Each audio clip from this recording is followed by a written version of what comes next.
एक लड़की एक साथ दोनों ब्रदर के साथ अफेयर करती है। उन दोनों ब्रदर्स को उस लड़की के साथ जाकर एक नई लाइफ स्टार्ट करनी थी।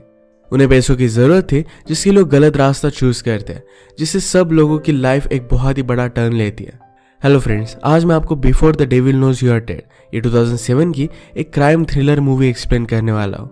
अगर आपको वीडियो अच्छा लगता है तो प्लीज इसे लाइक और कमेंट जरूर कर दीजिएगा। बिना किसी तरीके एक्सप्लेनेशन स्टार्ट करते हैं। मूवी स्टार्ट होती है और हम हमारे मेन कैरेक्टर जीना और एंडी को इंटीमेट होता देख सकते हैं। ये वैकेशन के लिए न्यूयॉर्क से दूर ब्राजील में आए हुए हैं। अपनी सब वरीज को छोड़कर इन्हें यहाँ पर रहना बहुत ही अच्छा लगता है। जीना कहती कि अगर तुम्हारे पास बहुत सारे पैसे होते तो हम लोग यहाँ पर रह सकते थे। एंडी ने कहा कि इस बात पर मैं जरा सोचूंगा। जीना बहुत खुश थी और वो रोने लग जाती है। सब वरीज छोड़कर जिस तरीके से एंडी उसे प्यार कर रहा है ऐसा उसे न्यूयॉर्क में नहीं करता। जीना को भी न्यूयॉर्क में बहुत ही घटिया लगता है। इसके बाद हम एक ओल्ड लेडी को ज्वेलरी शॉप में देखते हैं। शॉप ओपन करने के बाद एक आदमी उसे लूटने के लिए आ गया। उसे गन दिखाता है और सबको ज्वेलरी देने के लिए कहता है। वो बेचारी ओल्ड लेडी बहुत ही डर गई थी। इस रॉबरर के पास उनके सेफ के कॉम्बिनेशन भी थे। ज्वेलरी कांच के बॉक्स में पड़ी हुई थी। इसकी चाबी ओल्ड लेडी उसे दे देती है, पर फिर भी कांच टूट नहीं रही थी। रॉबरर ने इसे तोड़ने की बहुत कोशिश की, पर जब वो डिस्ट्रैक्टेड था तो जहां से उस ओल्ड लेडी ने चाबी निकाली थी वहां पर गन भी थी। वो लेकर उसे शूट कर देती है। रॉबरर ने भी उस ओल्ड लेडी को शूट कर दिया। उसकी गन नीचे गिर गई और वहां से वो भागने की कोशिश कर रहा था तो ओल्ड लेडी फिर से उसे शूट कर मार डालती है। घायल होकर वो शॉप से बाहर निकला तो उसका पार्टनर बहुत ही ज्यादा डर जाता है और वहां से वो भाग गया। जो आदमी भागा है वो हमारा और एक मेन कैरेक्टर है। इसका नाम है हैंक। अब हमें हैंक की बैक स्टोरी पता चलती है। 3 दिन पहले अपनी बेटी का गेम देखने के लिए वो गया हुआ था। यहाँ पर हैंक का ब्रदर एंडी भी आया हुआ है। हैंक अपनी बेटी से बहुत प्यार करता है, पर उसकी वाइफ से उसका डिवोर्स हो चुका है। आजकल उसे चाइल्ड सपोर्ट देने के लिए भी पैसों की बहुत जरूरत है। ये बात एंडी को पता है। वो अपनी बेटी को घर पर छोड़ने के लिए आया तो उसकी वाइफ भी उसे बहुत गालियां देती है। लास्ट कुछ मंथ्स के पैसे उसने उसे दिए नहीं है। हैंक अपनी बेटी को एक अच्छा एजुकेशन देना चाहता था तो इसके लिए वो बहुत ट्राई कर रहा था। रात में उसके ब्रदर एंडी ने उसे बार में बुलाया। एंडी कहता है कि मेरे पास एक आइडिया है, ये बहुत ही ईजी मनी होगा, हम एक प्लेस लूट सकते हैं। हैंक ने कहा कि यह तो बहुत ही सीरियस क्राइम है, ये सब मैं नहीं कर सकता। एंडी ने कहा कि इतना भी कुछ भी सीरियस नहीं है, यहाँ पर किसी का भी कोई भी नुकसान नहीं होगा, कोई हर्ट नहीं होगा। मुझे पता है कि तुम्हें पैसों की जरूरत है तो ये काम तुम्हें कर लेना चाहिए। हैंक ये सब करने के लिए रेडी नहीं था, पर फिर भी वो डिटेल मांगता है। पर एंडी ने कहा जब तक तुम मान नहीं जाते तब तक तुम्हें कोई भी डिटेल्स नहीं मिलेगी। अगले दिन हैंक काम से जल्दी घर जाता है क्योंकि उसका जीना के साथ अफेयर चल रहा है। इंटीमेट होने के बाद हैंक जीना से कहता है हम दोनों को दूर चले जाना चाहिए। जीना कहती कि तुम्हारे पास कोई भी पैसे नहीं है, तुम्हारे बहुत सारे प्रॉब्लम्स हैं और इससे हम नहीं बच सकते। हैंक ने कहा कि मैं सब कुछ सॉल्व कर दूंगा, तुम सिर्फ आने के लिए हाँ कहो। जीना कहती कि हमारी रिलेशनशिप सिंपल है, इसे सिंपल ही रहने देते हैं। रात में हैंक अपनी बेटी का प्ले देखने के लिए आया। उस पर बहुत ही प्राउड था। उसकी बेटी कहती कि मुझे ट्रिप पर जाना है, इसके लिए उसे $100 लगने वाले थे। हैंक ने इसके लिए हाँ कहा, पर उसके पास कोई भी पैसे नहीं थे तो डायरेक्टली एंडी के पास आ जाता है। वो प्लान के बारे में सुनने के लिए रेडी था। हैंक ने कहा कि एक बार मैंने तुम्हें सब कुछ बता दिया, इसके बाद तुम मुकर नहीं सकते। हैंक इसके लिए मान गया। एंडी कहता है कि हम हमारे पेरेंट्स का शॉप लूटने वाले हैं। हैंक को ये बात मजाक लगती है, पर एंडी ने कहा कि उसका इंश्योरेंस है, हम जो भी लूटेंगे ये सारे पैसे फिर से हमारे पेरेंट्स को मिल जाएंगे। यहाँ पर कोई भी हर्ट नहीं होने वाला। एक डे उसका फिक्स था जहां पर उनकी शॉप पर 70 इयर्स की एक लेडी काम करती थी। उसे कुछ भी दिखता भी नहीं था तो उससे सब कुछ सामान चुराना बहुत ही ईजी होता। हैंक अभी ये काम करने के लिए अनश्योर था तो एंडी ने उसे $2000 दिए। उसने कहा कि देखो तुम्हारे कितने प्रॉब्लम्स इससे सॉल्व होंगे और उसके बाद तुम मुझे आंसर बताना। इस रॉबरी से दोनों को बहुत फायदा होगा, वो एक नई लाइफ स्टार्ट कर सकेंगे। रात में हैंक एक बारटेंडर से मिलने के लिए आया जिसके बारे में उसे पता है कि कभी कभी इलीगल काम भी करता है। ये काम करने के लिए हैंक ने उसे मना लिया और कुछ पैसे भी दे दिए। $2000 के अपने वाइफ के पैसे भी वो दे देता है। इसके बाद रॉबरी का दिन आया। हैंक उस बारटेंडर को जिसका नाम है बॉबी उसे लेने के लिए उसके घर पर आता है। घर पर बॉबी की एक वाइफ और छोटा सा बेटा था। ब्रेकफास्ट करने के बाद वो निकल जाते हैं। एक जगह पर हैंक ने गाड़ी रोकी और अपने फेस के लिए नकली हेयर शो ले लेता है। इस पर बॉबी बहुत हंसा। उसने कहा कि तुमने पहले कभी भी नहीं किया, आज सब कुछ मैं ही करूंगा, तुम सिर्फ गाड़ी में बैठना, जब मैं बाहर निकलूं तो गाड़ी रेडी रखना। बॉबी ने अपने साथ एक डिस्क लाई थी जिसे सुनने के बाद वो रॉबरी के लिए रेडी था। जैसे कि हमें पता है कि बॉबी को उस ओल्ड लेडी ने मार दिया था। हैंक इसके बाद बहुत ही ज़्यादा डर गया था। सारा मेकअप उसने निकाला और फिर वो एंडी को कॉल करता है। अब इसके बाद फिर से फ्लैशबैक में एंडी के बारे में पता चलेगा। एंडी आजकल पैसों को लेकर ज़्यादा तकलीफ में था, तो ऑफिस में भी वो ड्रग्स करता है। उनके बॉस ने एक मीटिंग बुलाई जिसमें उसे पता चला कि IRS के लोग उनका ऑडिट करने वाले हैं। एंडी ने एक बड़ा फ्रॉड किया था जिसके बारे में अब उन्हें पता चल जाएगा। उसका टेंशन दूर करने के लिए एक ड्रग डीलर के पास आया और वहां पर जाकर वो हाई हो जाता है। उसे वो कहता है कि जो मैं काम करता हूँ यहाँ पर सब कुछ चीज़ें एक सिस्टम के थ्रू चलती है, उसी तरीके का सिस्टम मेरे लाइफ में कुछ भी नहीं है। उसकी पूरी लाइफ बर्बाद हो चुकी है। ड्रग डीलर ने कहा कि इस सब के बारे में अपनी वाइफ से बात करो। एंडी कभी भी अपनी प्रॉब्लम जीना को नहीं बताता। घर आने के बाद फिर से एंडी और जीना के रोमांस में प्रॉब्लम स्टार्ट हो जाते हैं। एंडी कहता है कि हम ब्राज़ील में फिर से वापस जाएंगे, सारे टेंशन से दूर हो जाएंगे। अगर उसे सीखना पड़ा तो वहाँ की लैंग्वेज भी वो सीख लेगा। इसके लिए एफर्ट्स लेने के लिए रेडी था। जीना को ये बात बहुत अच्छी लगती है। अगले दिन वो एक शॉप में आया जहाँ पर इलीगल ज्वेलरी बाय की जाती है। उस शॉप ओनर से वो बात करता है और कहता है कि क्या अब भी तुम ये काम करते हो। ओल्ड मैन को लग रहा था कि एंडी शायद पुलिस है, तो अपना कार्ड उसे देकर चला जाता है। कहता है कि मेरे बारे में तुम रिसर्च कर सकते हो। इसके बाद ही एंडी ने हैंक को ये काम करने के लिए रेडी किया था। जब सब कुछ गड़बड़ हो गई तो उनके फादर को हॉस्पिटल से उन्हें कॉल आता है। हॉस्पिटल में आने के बाद उन्हें पता चला कि उनकी मदर की डेथ हो चुकी है। शॉप में कोई दूसरी ओल्ड लेडी नहीं तो उनकी मदर ही थी। मदर अब पूरी तरीके से अनकॉन्शियस है और बाद में वो कोमा में चली जाती है। शॉप में तो वहाँ काम करने वाली अलग ओल्ड लेडी होनी चाहिए थी, और अब ये सब हुआ कैसे, यह हमें पिछली रात की स्टोरी से पता चलता है। इनके फादर का नाम था चार्ल्स और मदर का नाम था नेनेट। रॉबरी के दिन फादर की आई एग्जाम थी तो वहां पर वो जाने वाले थे। रात में नेनेट को कॉल आया। जो ओल्ड लेडी वहां पर काम करती थी उसे किसी और काम के लिए बाहर जाना था। ये डिसाइड करते कि चार्ल्स अपनी आई एग्जाम लेने के लिए जाएगा और नेनेट अपना शॉप संभालेगी। चार्ल्स चेकअप करवा कर नेनेट को लेने के लिए आया तो वहां पर डायरेक्टली पुलिस थे। नेनेट को इस तरीके से देखकर उसे बहुत बुरा लगता है। डॉक्टर ने उनसे कहा कि आपकी वाइफ ब्रेन डेड है, हम कितना भी कुछ भी करें पर फिर भी वो इसी तरीके से रहेगी। ये सब चीजें हैंक हैंडल नहीं कर पाता और वहां से वो चला गया था।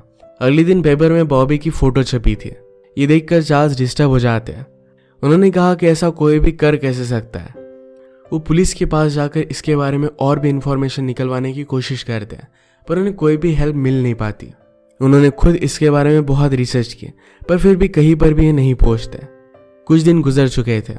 एंडी ने कहा कि आपको मदर को लेकर डिसीजन लेना पड़ेगा। इस तरीके से हमेशा हम मशीन्स की मदद से उन्हें जिंदा नहीं रख सकते। इसके बाद मदर का फ्यूनरल हुआ। हैंक को बहुत ही ज़्यादा गिल्टी लग रहा था तो जल्दी से यहाँ से वो चला जाता है। फ्यूनरल के बाद चार्ल्स ने फिर से पुलिस ऑफिसर को कॉल करने की कोशिश की पर उसका कॉल कोई भी उठा नहीं रहा था। वो पुलिस से भी अब तंग आ चुका है। इसके बाद फ्लैशबैक में हैंक ने रॉबरी के बाद क्या किया था इसके बारे में हमें पता चलेगा। वो गाड़ी के ऊपर के अपने सारे फिंगरप्रिंट्स मिटा देता है। उसने कार रेंट पर ली थी तो उसे वो रिटर्न कर देता है। उसे अपनी बेटी का कॉल आता है जिसने उसे $100 मांगे थे। उसने अब तक उसे वो दिए नहीं है।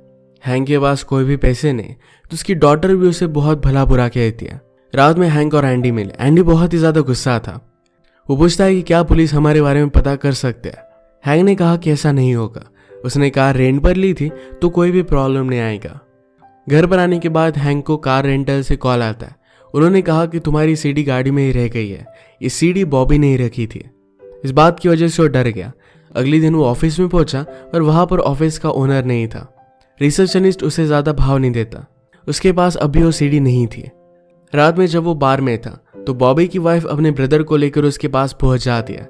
ब्रदर का नाम है डेक्स। डेक्स ने कहा कि बॉबी तुम्हारे साथ कार लेने के लिए गया था, तुम्हें कुछ काम था, उसके बाद डायरेक्टली उसकी डेथ हो गई। अब मैं तुम्हें 2 ऑप्शन देता हूँ। एक तो हम पुलिस के पास चल सकते हैं वरना तुम मुझे कुछ पैसे दे सकते हो। उससे चुप रहने के लिए $10,000 मांग रहा था। अगर उसने पे नहीं किए तो डेक्स उसे मार डालेगा। वो एक बहुत बड़े ट्रबल में था। हैंक अपनी एक्स वाइफ के पास आकर उससे पैसे मांगता है पर एक्स वाइफ उस पर और भी ज्यादा गुस्सा हो गई। कहती कि तुम्हें मुझे पैसे देने चाहिए और अब तुम मुझसे ही पैसे मांग रहे हो। हैंक गोलियां लेकर खुदकुशी करने की कोशिश करता है पर ये चीज वो कर नहीं पाता। फ्यूनरल से बाहर आने के बाद हैंक ने जीना को कॉल लगाया। उससे मिलना चाहता था पर जीना उसे मना कर दिया। उसने कहा कि एंडी को मेरी जरूरत है। अगले दिन वो कार रेंटल शॉप में आता है और उसका आईडी मांगते हैं। हैंक ने किसी और नाम से ही गाड़ी ली थी तो अपना आईडी और नहीं दे सकता। ये एक ट्रबल हो सकता था पर उसने अपना क्रेडिट कार्ड उसे दे दिया। उसे सीडी फिर से वापस मिल गई। अब फिर से एंडी की स्टोरी आगे बढ़ती है। जब उसकी मदर ही हर्ट हो गई तो उसे बहुत ही पछतावा हुआ था।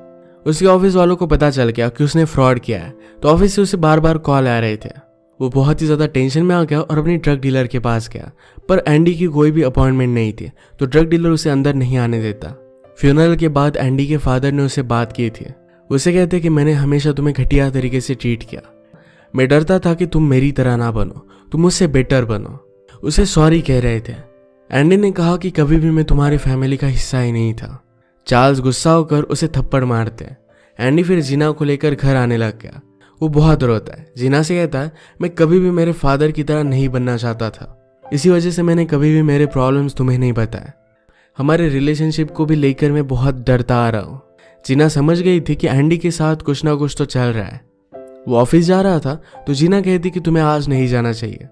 तुम घर वापस आने के बाद अगर मैं घर में ना रहूं तो फिर तुम क्या करोगे। वो एक तरीके से उसे वार्निंग दे रही थी, पर एंडी को ये बात समझ में नहीं आई। वो जब वापस आया तो जीना ने अपने सारे कपड़े पैक कर लिए थे और वो यहाँ से जाने वाली थी। जीना ने कहा कि मुझे तुम्हारी लाइफ के बारे में कुछ भी पता नहीं है, आजकल चल क्या रहा है इसके बारे में तुम मुझे कुछ भी नहीं बताते, तुम मुझ पर थोड़ा भी ध्यान नहीं देते, मेरा किसी और के साथ अफेयर चल रहा है। एंडी को ये सब सुनकर बहुत बुरा लगता है। जीना ने कहा कि वो तुम्हारा ब्रदर ही है। इसके बाद वो यहाँ से चली गई। पैरेलल में चार्ल्स अब डिसाइड करते हैं कि इन्वेस्टिगेशन अब वो खुद करेंगे। वो खुद ज्वेलरी बिजनेस में थे, तो कहाँ पर इलीगल ज्वेलरी सेल की जाती है, इस सब के बारे में उन्हें पता था। वो उसी ओल्ड मैन के पास आए जहाँ पर एंडी ऑलरेडी आ चुका था। वो उससे पूछते कि क्या अब भी तुम वही बिजनेस करते हो। ओल्ड मैन कहता है कि हमेशा तुम खुद को कुछ और ही समझते थे, ये वर्ल्ड किस तरीके से वर्क करता है इसके बारे में तुम्हें पता नहीं था। पैसों के लिए लोग कुछ भी कर सकते हैं। चार्ल्स वहां से जाने लग गया तो ओल्ड मैन एंडी का कार्ड उसे दे देता है। ये देखने के बाद चार्ल्स को शॉक लगा। वो सब कुछ समझ गए थे। हैंक ने एंडी को कॉल किया और उसे डेस्क के बारे में बताता है। अब उन्हें $10,000 लगने वाले थे। एंडी इन सब ट्रबल से बचने के लिए अपना सारा सामान पैक कर लेता है। अब वो कंट्री छोड़कर जाने वाला था। ऑफिस में आकर उसने अपने पैसे ले लिए। अब चार्ल्स उसका पीछा करने लग गए थे। एंडी हैंक को कहता है कि चलो हम डेस्क से जाकर मिलते हैं। हैंक ने कहा कि अगर हमने डेस्क को पैसे दे दिए तो हमेशा वो हमें ब्लैकमेल करता रहेगा। एंडी ने कहा कि फाइनली तुम्हारा दिमाग चला, हम उससे जाकर बात करते हैं और देखते हैं कि आगे क्या होगा। हैंक ने कहा कि हम $10,000 कैसे लाएंगे। एंडी फिर उसे अपने ड्रग डीलर के पास लेकर जाता है। उसके पास आने के बाद उसने उसे बहुत मारा। अंदर उस डीलर का एक क्लाइंट पड़ा हुआ था। एंडी गन लेकर उसे मार डालता है। हैंक इससे डर गया। एंडी ने लॉकर से सब कुछ पैसे निकाल लिए। जाते जाते वो ड्रग डीलर को भी मार देता है। हैंक ने कहा कि हमें ये सब करने की जरूरत नहीं थी। एंडी कहता है कि वो ड्रग डीलर हमारे पीछे गैंग लेकर आता, हम उससे बच नहीं सकते थे। इसके बाद वो डायरेक्टली डेस्क के पास आए। उसे वो पैसे दिखाते हैं और एंडी ने उस पर गन लगा दी। उसे चेक करता है। उसके बाद उसे भी उसने मार दिया। घर पर बॉबी की वाइफ थी, उसे भी वो मारने वाला था, पर हैंक उसे कहता है कि तुम ऐसा कर नहीं सकते, उसे मारने से पहले तुम्हें मुझे मारना पड़ेगा। एंडी ने कहा कि ये बुरा आइडिया नहीं है, मुझे तुम्हारे और जीना के बारे में पता है। हैंक ने कहा कि मुझसे बहुत ही बड़ी गलती हो गई, तुम अगर मुझे मार दोगे तो मुझ पर ऐसा नहीं करोगे। मरने से पहले डेक्स ने बॉबी की वाइफ को एक गन दिखा दी थी। एंडी डिस्ट्रैक्टेड था तो गन लेकर उसे मार डाल दिया। उसने हैंक से कहा कि यहाँ से चले जाओ। हैंक जाते जाते कुछ पैसे उसे छोड़कर जाता है। बिल्डिंग से बाहर आते हुए चार्ल्स ने हैंक को देखा था और वहां से भाग जाता है। वहां पुलिस पहुंचते और एंडी को हॉस्पिटल में लाया गया। एंडी ने चार्ल्स को कहा कि वहां पर हम कोई भी गन लेकर जाने नहीं वाले थे, कोई भी हर्ट नहीं होने वाला था, सब कुछ बहुत ही ज्यादा आउट ऑफ कंट्रोल हो गया। चार्ल्स एंडी को सुला देते हैं। एंडी की चेस्ट की नोट्स उन्होंने अपने चेस्ट पर लगा दिए, यानी कि हॉस्पिटल के किसी को भी पता ना चले। इसके बाद उसे दम घोटकर मार देते हैं। फिर से सब कुछ जैसा था वैसा कर दिया और वो बाहर आ गए और नर्स को बुलाते हैं। हैंक जीना के साथ अलग कंट्री में चला गया था। इसी के साथ ये मूवी एंड हो जाती है। ये हमें बता कर जाती है कि गलत रास्ते का एंड कभी भी अच्छा नहीं होता, सब लोगों को इसके लिए भुगतना ही पड़ता है। अगर आपको वीडियो अच्छा लगा तो प्लीज़ इसे लाइक और कमेंट जरूर कर दीजिएगा। बहुत सारी मूवीज़ लेकर आते रहते हो तो प्लीज़ चैनल को सब्सक्राइब कर दीजिए और बेल नोटिफिकेशन आइकॉन दबाना मत भूलिएगा। हम फिर से मिलेंगे और एक नई मूवी के साथ, तब तक के लिए थैंक यू और आप अपने आप का ख्याल रखिए।